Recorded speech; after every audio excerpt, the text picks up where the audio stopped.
And just like that, we teleported our way up here. It only took us a couple days to get up to the dealer here in Swift Current, but by golly George, we made it. So in this video, we're gonna do the Fendt Ideal 9 post-harvest update.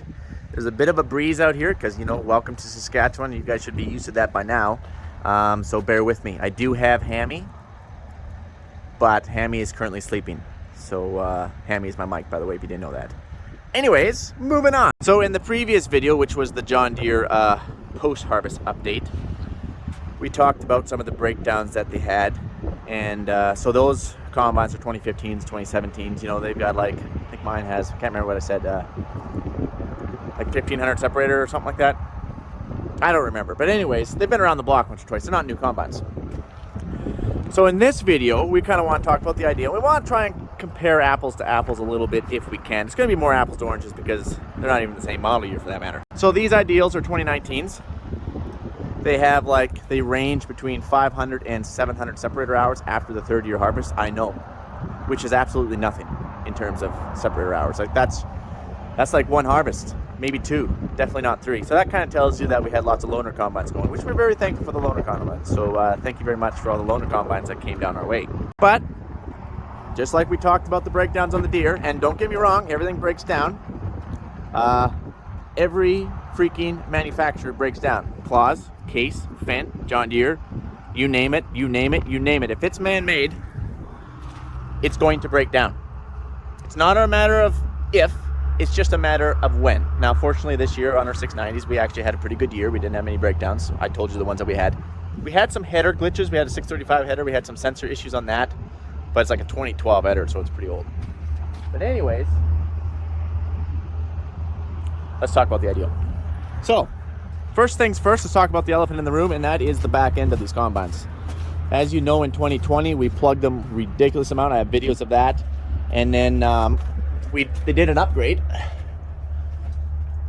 All right, guys, so here we are. These are your twin rotors. They're 24-inch in diameter, and they're like 16 feet long, so there's quite a bit of capacity in these puppies when you're actually out there rocking. This here is a shark fin. This shark fin was never here, okay? In 2020, it was just these rotors back here, and you got to remember, it kicks it this way, okay? It kicks it this way. But it was actually creating, AGCO and us, you know, we were working together, and huge thanks to AGCO and the guys that came up. They're sticking GoPros in here, and they're trying to figure out, why are we plugging so much here in 2020? And you got to remember, guys, in 2020, we actually had a crop. We were cutting that 40, 50 bushel crop. There was a crop there, and we were plugging. And it was wet, and it was green. But anyways, why are we plugging? They couldn't figure it out. There's too much dust in here, and they tried. Like, they really did try, and we tried. I tried. We had to go until we plugged it to figure out what was going on, and we dug out a lot of plugs. So then, of course, Mike, he got super frustrated at one night, and it was late at night, and it was wet. It was like snowing, and we were trying to cut canola, and we were plugging like every 20 minutes, and it was just this gong show. And then finally, Mike got frustrated. He rolled the chopper back, told one of the guys to hop in the combine, and I'm like, just go freaking combine. I'm going to get into the back of this combine while you're combining. If I die, I die, but by golly, George, we're going to figure out what the heck is wrong. And we did. It was awesome footage just because since it was tough and wet, there was no dust. You could see clearly now, and we won't say that anymore. Okay, forget I did that. Anyway, anyways, they were creating a vortex. Bring it down, and it was creating this vortex right here. And that was the problem. Sent the video up to AGCO. They saw what I saw. Stuck a shark fin in here. We call it the shark fin to try to eliminate that vortex. Okay. Now I should note that in the 2020 shark fin, it was a little different design. I can't remember what it was, but I'm pretty sure it went to here. Maybe not quite. Maybe a bit on an angle here. But anyway, I'm pretty sure there is a shark fin design update here, and I don't know if it was for the better. The reason why they shortened the shark fin back is so that way you wouldn't have to remove parts of it to get into here, this big panel for your shear bolts. If you're wondering what this is, that is to tell you if you plug the back end of your combine, and well, it works like crap. We've been moving this thing around trying to find the good spot, and it still doesn't work. So anyways, they shortened this down, I do believe, so that way you don't have to pull it apart to get into your shear bolts. So, just so you know, you have a gearbox here, couplers for this rotor, gearbox, couplers for this rotor, and your shear bolts are in those couplers. Now, for a second, let's talk about shear bolts. There's two shear bolts on them. Can't remember the size. In theory, that sounds awesome. until you break them once, and then you will hate your life. I say that, it's because we, on 2 combines last year, which would be 20. When I'm saying 20, I mean 19. In 2019, we were plugging these things like crazy, okay? 2019, update, 2019. I'm getting my years confused here. Then they came out with the shark fin for 20, worked pretty good. 21 rolled around this harvest, not so good. Back to the shear bolts. In the year 20, whoops, sorry about that. My arm's getting tired. I'm gonna put it right here. In the year 20, we sheared 2 shear bolts in 2 separate combines legitimately. One was a rock, one was like a tire or a ring or something off a grain bag. Yeah, I don't know how that got out there, but anyways, it doesn't matter. Awesome, they did their job. Didn't do much damage, sheared the bolt. Okay, got them all out, pulled this out, got super, oh, not the rabbit trail. But if you have like that somebody that you're super not fond of, and you're like, oh man, they're really annoying. They keep coming over for a coffee all the time. You know, they come over unannounced. It's Coke time. You know, we're trying to work. You kind of got that one neighbor. We love you, by the way, that neighbor. We too love you. Send them up here to change this shear pin. I guarantee you they'll never come back over for a coffee in the middle. It is the dirtiest job. It is the dirtiest. Because when you pop all these bolts out, this is packed with chaff up there. Packed. It is going to fall down crevices of your body that you didn't even know that you had. It doesn't get better because you have to hold this big panel because there's a wiring harness attached to it. You can't just like hold off to the side, zap, zap, zap, zap, and let it fall. We did that once and we ripped the plug off. Yeah. So you got to hold it and gently try and put it down while it's raining chaff on you, and then it's not over yet. You actually got to dig out all these gearboxes, because the gearboxes are packed with chaff, which is a whole other topic we'll talk about in a minute. To the shear bolts.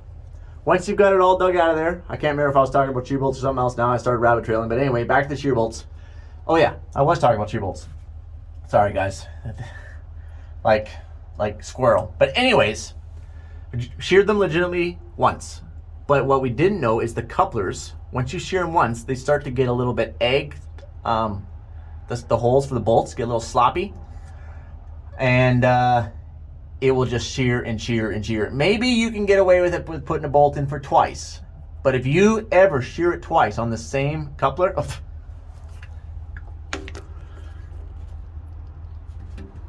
you're done. And it's not a very easy job to change the coupler because you got to pull the gearbox out, I'm pretty sure. And it's not a clean break anymore. The first one's a nice clean break, you know, a nice shear pin, clean break, pop that thing off. Second one, smears it. It smears it. A grade 8 bolt smears it. You know how hard it is to get in there? First of all, you're in like this. Okay? Now you have a smeared bolt that you're going to have to cut off, which is super hard, so most likely you might have to torch it or something, in a super fire hazard area. I don't see how that could go wrong to you. Absolutely not. Anyways, just so you know, shear it once, ooh, I would be terrified. Shear it twice, don't even bother. Put a shear pin back in it. Change out that coupler. And obviously you guys know that in 2019, we did have an Ideal combine burn down on us. Oh, I'm gonna put you over here, sorry. Very unfortunate. And I'm not throwing shade at AGCO or Fendt. I don't throw shade at anybody, okay? You guys know that. I call a spade a spade. There's been lots of John Deere combines burned down. We have a neighbor who's burned down like 2 or 3 case combines, okay? Like they all burn. If it's man-made, it's gonna burn. So this time was the turn of the Fendt combine, and one of the first ones, I do believe. So my opinion of what happened, it obviously started in the gearbox. I can actually put the link of the video in of the burn and post burn of the different colored gearboxes. Yes, fire inspectors, they come down and they'll tell you everything, and they concluded it was also the gearbox. So it was the right-hand gearbox. So what had happened is there's vents up there for that gearbox up top. They're vented, right? Because you got to have a gearbox vented, otherwise it's just gonna, you know, blow the seal out. Well, obviously the vent got plugged because it can build up with chaff up top. I'm not talking in here. I'm talking on the top of the combine where you would stand to put fuel in it. I guess I could probably just show you. I could just show you here. Okay.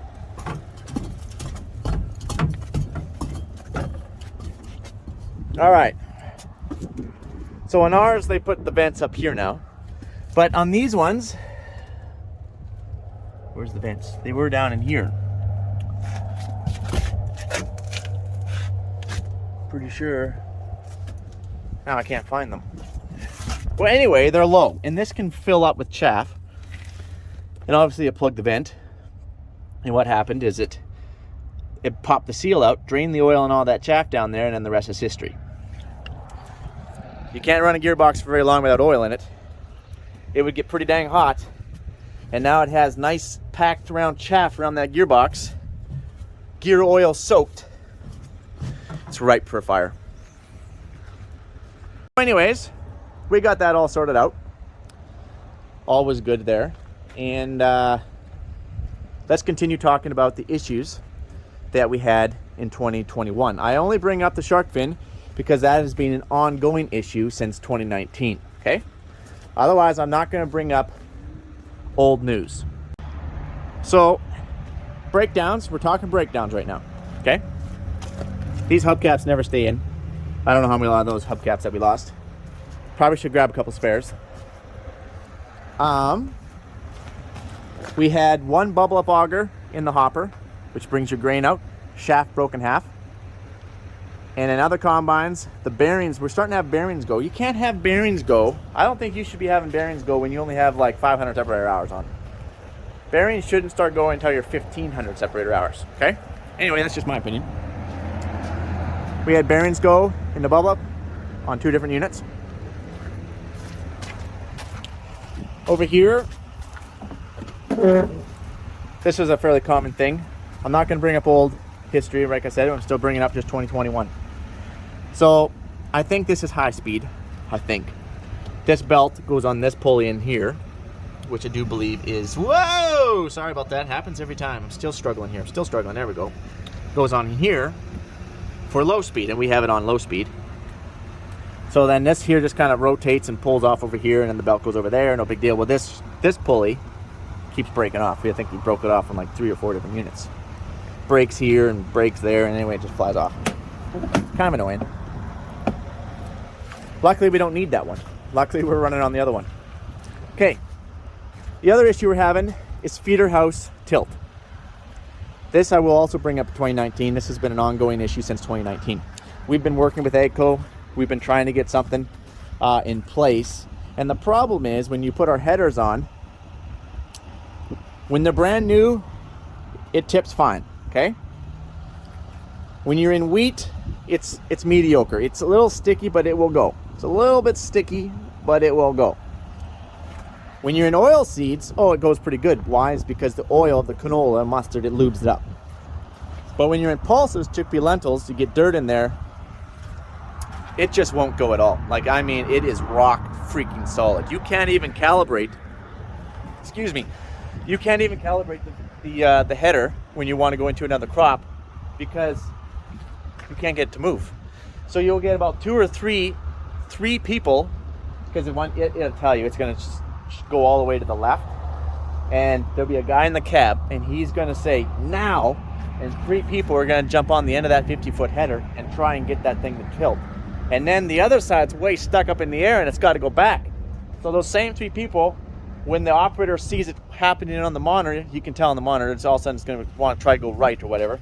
He's going to be now, and they're going to start pushing on it, and then you're going to have another couple people on the other side try and jump up and grab it to pull it down. Otherwise, you'll never get them calibrated. And I know what you're thinking. Well, Mike, if you wouldn't have a freaking 50-foot header on the thing, you wouldn't have to worry about it. Kidding me? That 50-foot Airflex is as light as a freaking feather. A 40-foot MacDon weighs the same. 45 for sure. 45-foot MacDon's probably heavier than a 50-foot Air. There's nothing to an Airflex, hence Air. There's nothing to them. That's one of my pet peeves about them, is they're the Cinderella header. They work really well, but they are very light, and you got to be careful with them or you'll break them, okay? So no, that's not the problem. They're like, wow, Mike, you need to grease these. There's poly under here. I'm going to show you this. So this here is poly, and then this is steel. And they got grease nipples in here, and yes, we've greased them. And then they're like, well, you need to put grease, lather grease, on the poly in here, and then get it going, you'll be fine. Tell me what happens when you take a lot of grease, slap it on something, and then throw a whole whack of dirt on there. Do you think that that actually lubes it? No, now you have freaking sandpaper and you got a mess. You've actually made it worse. You've actually made it worse. What does work pretty good is that liquid graphite stuff. Just turns dry right away. It's really slippery. That works pretty good. That'll work for probably about 20 minutes. So we'd all carry graphite in our cab, and then when it's calibration time, you're trying to graphite it. But that's not the issue. That needs to be able to go like this. We either need bigger cylinders or more ramming speed, and they tested the pressure and the pressure is good. So then we need more ramming speed, because that's terribly hard on your header when you have to run the edges of your header into the hills to try and make them go up. That's not good. So that was an ongoing problem that we've been working on, and obviously that one has still not been resolved. Oh yeah, shoot.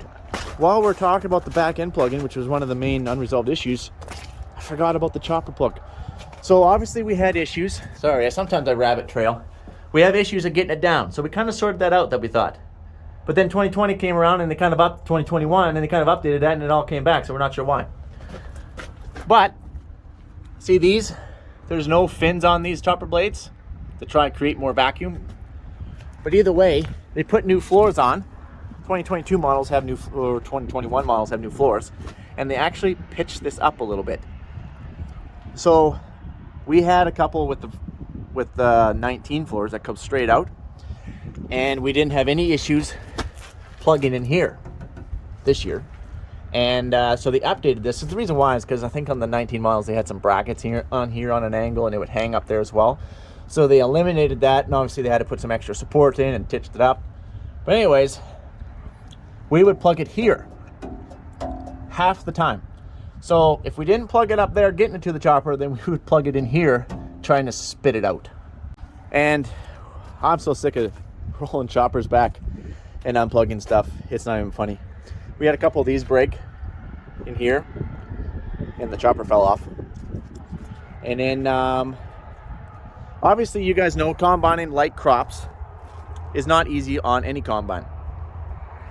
Hence my grain pan fell off and fell down on my cleaning fan of my S690 that I told you about. That was one of my breakdowns. It took us like 3/4 of the day to get that resolved. Same happened here. Except these ones are brand new combines. Broke off. This one here is still broke. On 3 Ideal combines, we spit some of the sieves out the back. These are for, shoot, I can't get in here. It's part of the sieve, not the pan, although we have broke pan, but not the sieve. And that's probably due to light crop, but again, we have to combine a light crop. 2 bushel is 2 bushel that we didn't have. That's our seed. We got to combine it. And I can only compare. Yes, we had one detonate on the John Deere, but it's like 1,200 or 1,400. I don't remember how many separator hours it has. This one has 500. That should not happen with 500. And I'm not going to keep going because it sounds like the list is just never ending. And, well, yeah. But anyways, these things have 3 hydraulic blocks. One behind here, which is your starter and stuff back in here. One up top here, and then one on the feeder house. And as you guys know, because I did a video about it, we keep blowing O-rings out of these things. And it's always different O-rings every time. And you don't know that you blew an O-ring until you pump out all your oil. And we've gone through a semi-load of oil. Because you'll pump out 3, 4, 5 pails like that. And then all of a sudden you got to fill it back up, and then another one will do it. And then another one will do it. And then another one will do it. And then another one will do it. So yeah. We got to get that resolved. We got to get better. Sorry, my hands are cold. I can barely hold my phone here. But anyways, I'm not going to go into every detail. Those are kind of the major ones that you kind of got to get through. The only other thing I would say is I would like to see more replaceable parts, like through the guts. I mean, the guts. Let's talk about the guts for a second. So on my combine, which had like 500 or 600 separator hours on it, we did a whole whack of guts to it. Let's go in under here, back under here. This isn't the one, but it will do for an example. So these are the teeth, I guess you want to call them, but there's no hard surface on them, and they actually will wear down. And then you have these veins. I don't know, can you guys see those veins up there? So you got these veins that go all the way down 16 feet, right? Because that's, you got to have veins to pull the straw out. Well, the veins are all wearing out, but they're not replaceable, see? They're just welded on there. What happens if you take a rock through or wear out your veins? You know how big of a job you have to get a schematic in there and try and figure out where to weld all these? You got to weld like crazy. That needs to be a replaceable part. You need replaceable parts on these puppies. And I'd like to see more cast. Let's go to the feeder house for a second. I know everyone's got different opinions. Our John Deeres have cast. I've never broken one. I have taken rocks in, giant rocks. They won't even fit. Bend stuff. Never broken a cast slat. But these steel ones, oh man, you take a little rock in, I'm not saying my fist, that's a pretty good sized rock, but you take even something the size of your fist, you're gonna bend one of these. And then when you bend them, it pushes onto here, and then this, it starts wearing out your floor, because it's wearing on your floor, and then you gotta pull stuff off. So I'd like to see more cast. We need more cast built into these puppies. And just built more hard surface, heavier, like bubble augers. Wore out a bubble auger in one season. You should not be wearing out a bubble auger in one season, okay? Not this season, we didn't have anything to go through it, but the season prior. Well, I know what you guys are thinking. Mike, it's pretty clear you don't have anything good to say about Fendt or AGCO. You're obviously on your way out. Kick them while they're down. I'm probably just gonna unsubscribe. I love Fendt. Everything's been working awesome for me. I don't know why you have so much trouble. I don't understand. You guys must be incredibly hard on your equipment.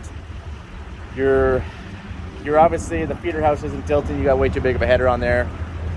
Obviously, doesn't matter how light the header is. Obviously, you're going ramming speed. You must be combine at 16 miles an hour to be breaking the combine up like that, plus plugging the back end.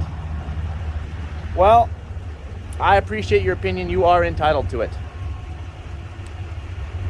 I like all the colors, all the brands. You guys know that. That's how I got started. Nothing has changed. I own Fendt. I own John Deere. And I own C&H. Talking about the crop and plugging it up. We're on a 2-bushel crop. We're plugging in a 2-bushel crop. Well, Mike, obviously the crop is too light, good sir. That could be. But you should still be able to combine it. I'm comparing it with the Deere. We didn't plug it one time. Not once, not zero, once. Yes, Deeres are possible to plug. Yep, I have done it. But we didn't. I'm just comparing. That's all we're trying to do. Now, going back to, obviously, you know, I'm going to unsubscribe because, you know, whatever. That's fine. That's up to you. I don't push subscribers. It's not who I am. My identity isn't in that. If you guys want to subscribe, for sure. But I don't push it. Anyways, going to this. It's interesting because the Fendt guys, the AGCO people, they're like, you obviously have something against us. But then when I say something about the John Deere 4-Tracks or the John Deere combines or the John Deere sprayers, they're like, well, obviously, they're like, it's pretty evident you don't like John Deere. There's a reason why they didn't bring your X9 down, because you obviously are in love with Fendt and AGCO and John Deere who. But yeah, as soon as I say something about C&H, the Case sprayer, obviously, Mike, it's pretty clear you don't like Case. You're obviously a big John Deere Fendt guy. It's pretty evident. You want to just get rid of that. It's all the same. Everyone always says the same thing every single time. I don't really care. Doesn't matter, okay? I'm just going to call it what it is. I'm comparing them. Move on. Take it as you want. Now, with the Fendt combine, then why, like, okay, then why the heck did you even freaking buy it? That is also a really good question. I said that we were going to talk about that. You guys know that we came off of the John Deere combines and went to these. And here's some of the reasons why. First of all, they have the best warranty in the industry. 5 years, bumper to bumper, in my yard. Not here, in my yard. I don't pay any service calls. My freaking windshield wiper motor goes down in year 5. I say, hey, my windshield wiper motor come down. They'll drive down there and they're going to replace that windshield wiper motor for nothing. No service calls. Okay? All the service is done for me. Don't do any of the services. Hey, I'm at my 150-hour oil change for my gearbox. I don't even know what it is. We're coming. That's awesome. Best in the industry. Problem is, you can't use it all the time. The service is yes. The warranty, no. If you're going to be running 6 or 8 combines, and you're always going to have 2 or 3 sitting down in the field, and you get those ones up and another 2 or 3 go down, you get those ones up and another 2 or 3 go down, that's not productivity. Farmers have a small window to get done their crops. Well, Mike, just buy freaking more. Just get more of them. They're $700 and some thousand. That would be my... Let me put it to you this way. Let's walk. Let's just say you buy a $700,000 house. Yep. You went out and you really did it. You're pretty proud of it. You should be. But then you realize that this nice fancy bathroom, like they got shower heads coming out of shower heads, and they got shower heads and jets coming out of the walls. Like you don't even know what, like you're in there and you're like, you could drown in your own freaking shower, for goodness sakes. It's that awesome. They got like self-cleaning stuff, like you name it, it is beautiful. You got heated floors in there. It's a tile shower, heated floors, like it is the best. Like you left your regular bathroom to buy a house that just has this beautiful bathroom in it for whatever reason. But anyways, then you discover that, hey, it's leaking. The plumbing is leaking. You have water running down your walls. Well, that's not good. So you call up and you're like, hey, I got water running down my walls, and now it's wrecking other issues now. It's wrecking your insulation in there, your drywall down on your room, it's leaking into your baby room. Now you have problems. I gotta change arms. Now you have problems. Now what are you gonna do? It's awesome when it works, but it has to work. You're not gonna go buy a house with leaky plumbing. You're not gonna go buy a house with, like, everyone gives me a hard time. Mike, you're obviously too spoiled, because I always say it needs a fridge, not a cooler. They need a fridge in there, not a cooler. Well, you're not gonna go buy a house and then not have a fridge. Well, no, I'm not gonna do exactly. You're not gonna spend $700,000 not have a fridge when I can have a fridge in my 690. Exactly. It needs a fridge for the price of it. If these were $50,000 combines, nobody would bat an eye. But when you have to mortgage your left kidney and your right big toe, you expect things. There's a certain level expectations, okay? Now, let's talk about some of the other pros. We jumped into these things, twin rotor, 24-inch diameter, 16 feet long. Losses are awesome. There's a reason why I took the Ideal up to go combine the canola and left my 690. Because they're tools to me. When I have this at my disposal, I'm going to take it. Unless I can't keep it running. But I'm going to take it. It's got good power. No issues with the power. It's got lots of power in there. This thing is way better on fuel. It is always a couple gallons back than our Deere, side by side. It has an unload speed. It's ridiculous. It's like 6 bushels per second or 6.2. I don't even know what it is, but I just know it's like a lot. And you have 4 different settings. You can top off a grain cart, or you can go full ramming speed into a grain cart. It doesn't really matter. It's spread. The spread on this thing will go 50 feet easy. Chops it right up, provided you can get it out of the chopper. All right, there's lots of pros. They put 710 rubber on these things versus 650 on the Deeres. What else? That the technology that you can share your lines, you can share your combine settings. That's nice when it works. Oh, I should also comment the sample.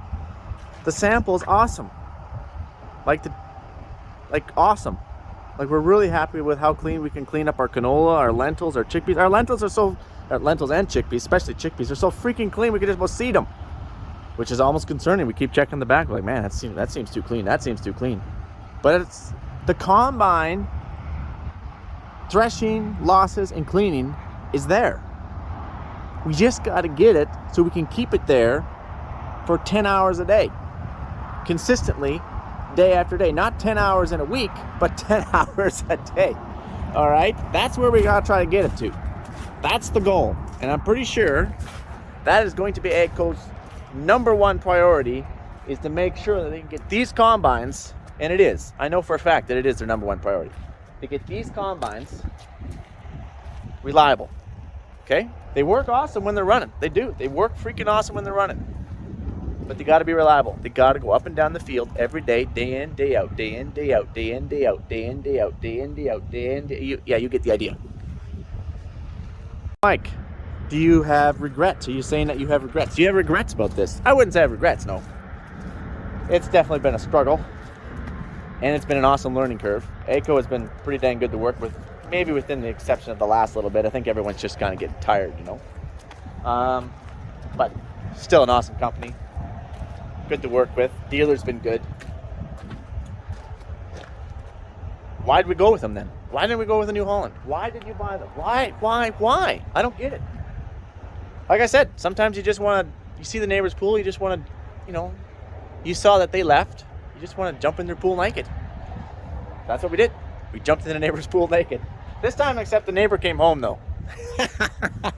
The neighbor came home. Anyways, so Mike, I got other questions. I figured you would. I'm not going to be able to answer them all, especially in this video. I think it's already getting ridiculously long anyway. But, so what's going to happen for going forward in 2022? Well, I guess you're just going to have to wait and see, good sir. You're going to have to wait and see. Anyways, I just closed stuff up here. I'm going to let you guys go. But I want to conclude saying that we do have a whole new line of merchandise coming out. We're trying to get it out before Christmas. But again, we're so far behind that we're nearly caught up, especially with the birth of Chapel. We like keeping stuff switched up. Check it out. I'll put the website link in the description. I'll put some other links in the description. And the website is www.faithhopefarms.com. Check it out. Have yourself a good one, you guys. Stay tuned for future.